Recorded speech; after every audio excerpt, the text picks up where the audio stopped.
Happy Thursday. Jobs week is here. We have a lot of jobs data starting to come out. So very excited to share with you what's going on here this week.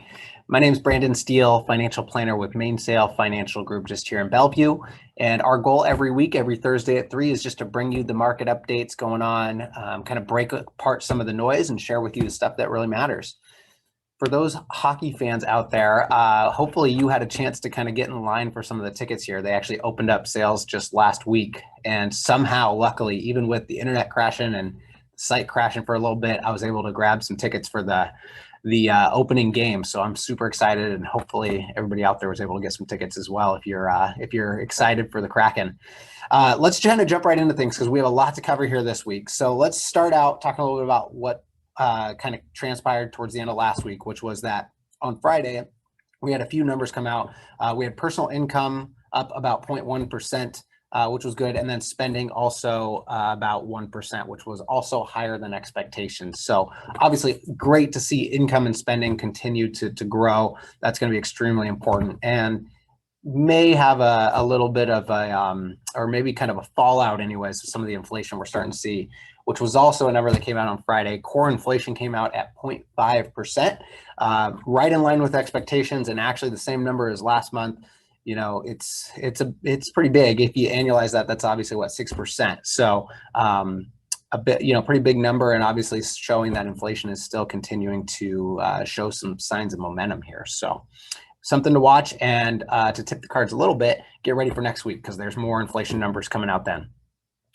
Fast forward to this week. On Tuesday, we had motor vehicle sales come out at 14.8 million. And more importantly, as I mentioned, this week is all about jobs. So Wednesday, we had the ADP employment report come out, and we only added 330,000 jobs versus somewhere around 650,000 expected for the month of July.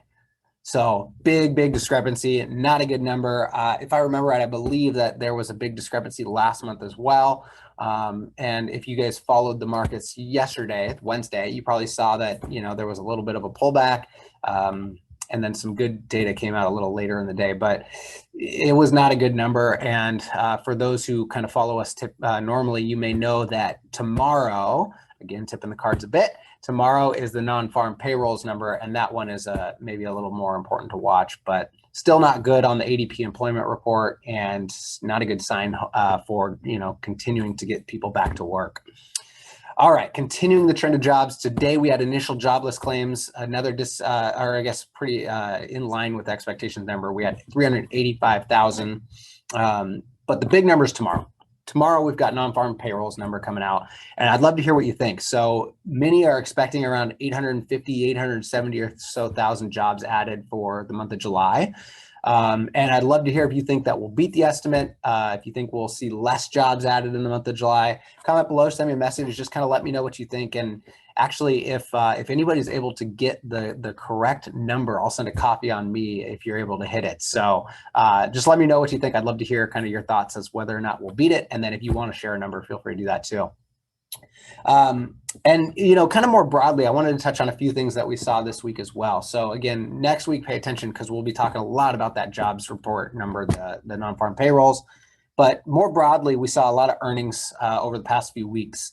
And I saw something that basically roughly a third of the companies that have reported earnings have cut their forward guidance, meaning that basically they're saying that things have been good, but they may not be as good ahead. So something really important to watch, and I think speaking to the things that have been good, it's around 80%, I think a little north of that, of companies that have beat earnings so far. So it's been a far majority of companies beating the expectations here for this quarter. So it's that's obviously a good sign, but the challenge is that, as we talked about last week, expectations are so dang high. So I think what's happening, if you've been following the markets, even though these companies are doing really well, we haven't really moved a whole lot in the last couple of weeks. And I think that there's a few factors to that. One is that expectations are extremely high.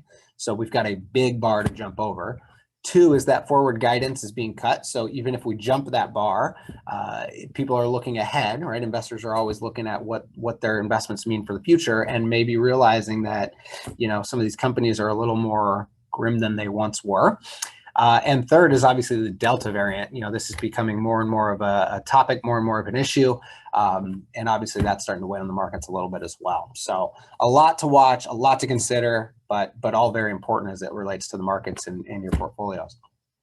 So get ready. Next week is going to be big as well. This is obviously the full jobs week, but because we do this Thursday, on next Thursday, we will be covering the non-farm payrolls number. And actually, next week, we will also be talking a lot about inflation. We get a lot of inflation data on Wednesday next week. So we'll kind of break that apart as well.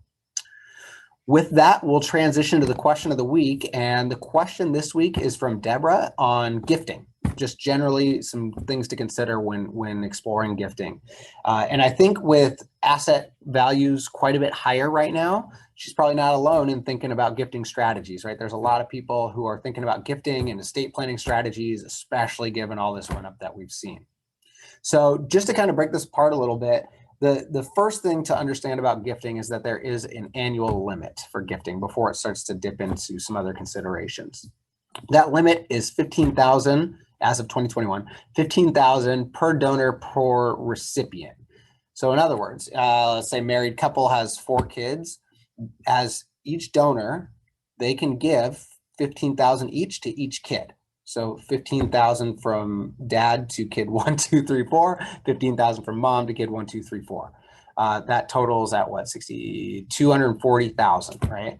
So keep that in mind. That's a really important part of this, is that the more people that can give, or the more people that you can give to, obviously can help really make a bigger difference with your gifting strategies. But per donor, per recipient, the gift limit is $15,000. And one thing that I want to cover as well on this topic is that right now, again, especially with a lot of appreciated assets, gifting can be really powerful, because what you can do is potentially gift appreciated assets to maybe help get them out of your estate. And if you have estate tax considerations, maybe help minimize that consequence. The other thing to think about is also gifting assets that might continue to appreciate. Because think about it this way: if you were to give away stock or something along those lines that's worth $15,000 today, but let's say it's worth, I don't know, $115,000 when you passed away, if that were in your estate and you had to worry about an estate tax, there's going to be a big tax on that extra $100,000. But because you gave it early and it appreciated under, let's say, your kid's name, for instance, or whoever it might be, they really just have to worry about the capital gains tax. So gifting can be very, very powerful if done correctly, but you need to make sure that you understand the full scope of what that gifting means, because if you are to gift more than that $15,000, essentially what happens is every dollar above that, your estate exclusion will start to kind of coincide. As it stands today anyways, this could change, but right now your estate exclusion kind of drops by that equivalent. So it's a little more complicated than that in terms of how it actually works, but generally speaking, if you think about it that way, that gives you an idea of what that impact means to your estate exclusion and tax that may be due. So I thought it was a great question, especially with everything going on. Thank you so much, Deborah, for submitting that. And of course, if you guys have any questions, reach out to us and let us know. We'd be happy to answer them in our question of the week here each Thursday at 3. With that, we'll wrap up. We'll see you next Thursday at the same time. Thanks so much for joining us, and we will see you next week.